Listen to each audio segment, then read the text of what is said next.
Pemakaman jenazah calon Bupati Baru nomor urut 3, Malkan Amin, yang meninggal karena COVID-19 diwarnai aksi penolakan oleh keluarga. Keluarga almarhum mencoba menghalangi proses pemakaman di lokasi pemakaman khusus COVID di Goa, Sulawesi Selatan.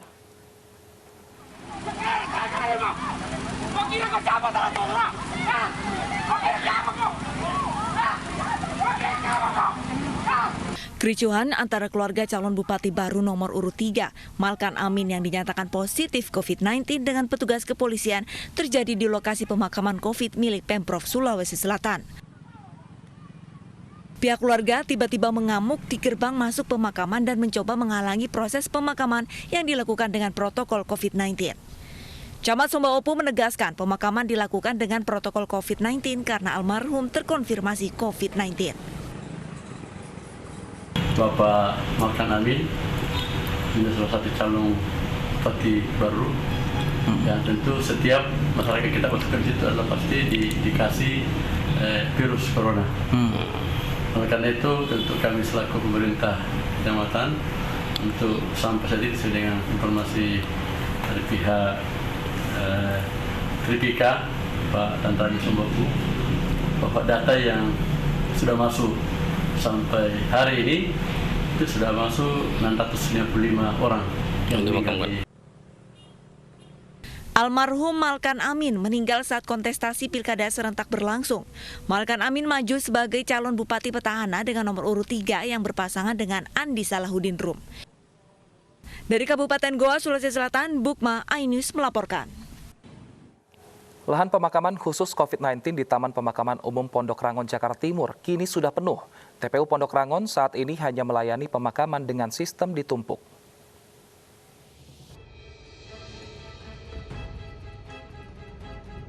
TPU Pondok Rangon khusus Blok Muslim tidak lagi memiliki lahan untuk pemakaman jenazah terindikasi COVID-19. Saat ini lahan yang tersedia hanya untuk pemakaman jenazah di Blok Nasrani. Kini kurang dari 60 lubang yang tersedia.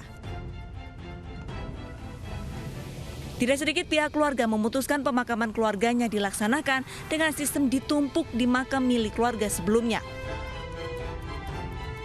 Dalam pemakaman sistem tumpuk, jenazah yang dibolehkan untuk dimakamkan harus memenuhi persyaratan dan persetujuan anggota keluarga lainnya.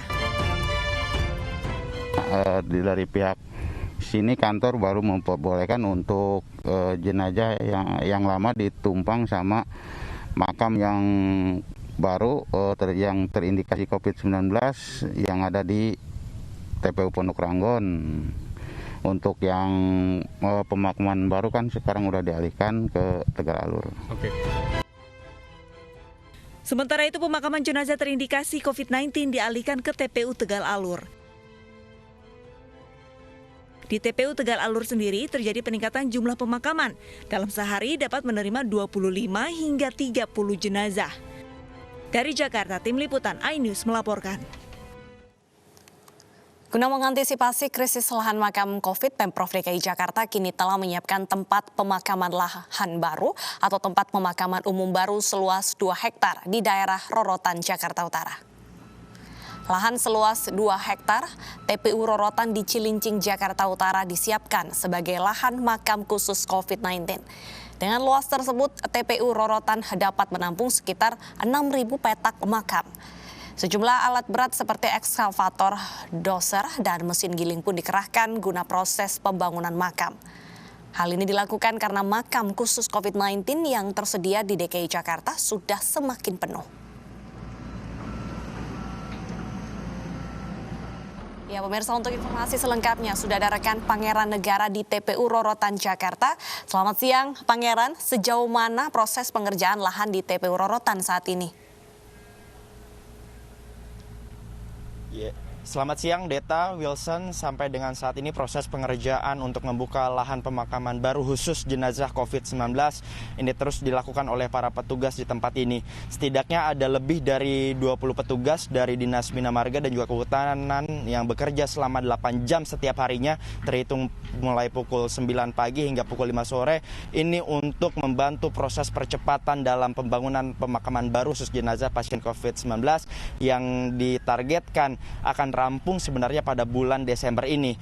Mengingat pada beberapa waktu lalu memang target pembangunan lahan pemakaman baru ini ditargetkan dalam waktu 3 bulan terhitung mulai pertengahan September lalu dan ditargetkan akan rampung pada bulan Desember ini. Namun sampai dengan saat ini kami melihat fakta yang ada di lapangan bahwa untuk perampungan lahan pemakaman baru khusus jenazah COVID-19 di TPU Rorotan Cilincing Jakarta Utara ini belum dapat difungsikan di bulan Desember ini karena masih banyak hal yang harus dirapihkan.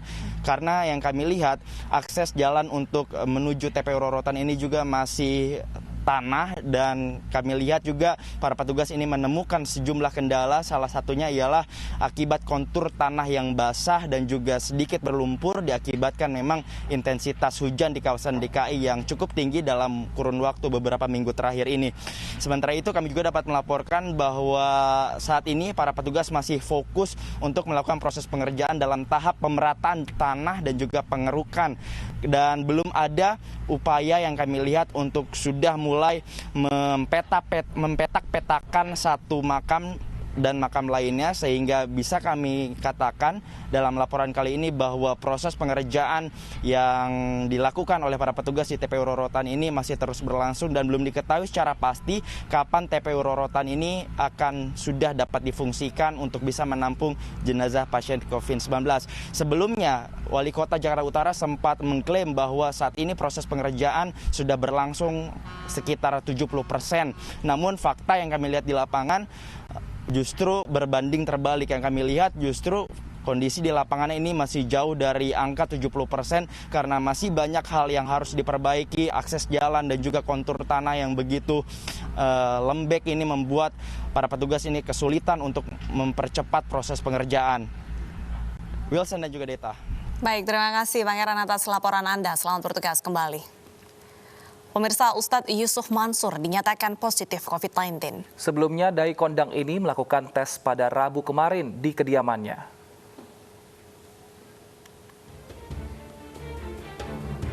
Ustadz Yusuf Mansur kini tengah berjuang melawan virus corona.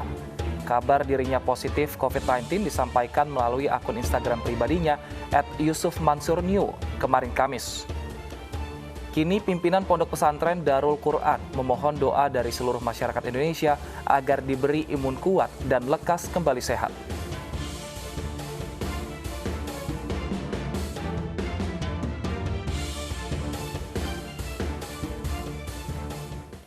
Pemirsa, meski sudah dinyatakan negatif COVID-19, stigma negatif masih menimpa warga asal Kota Bau-Bau, Sulawesi Tenggara. Bahkan keluarga sempat diusir dari rumah kontrakannya.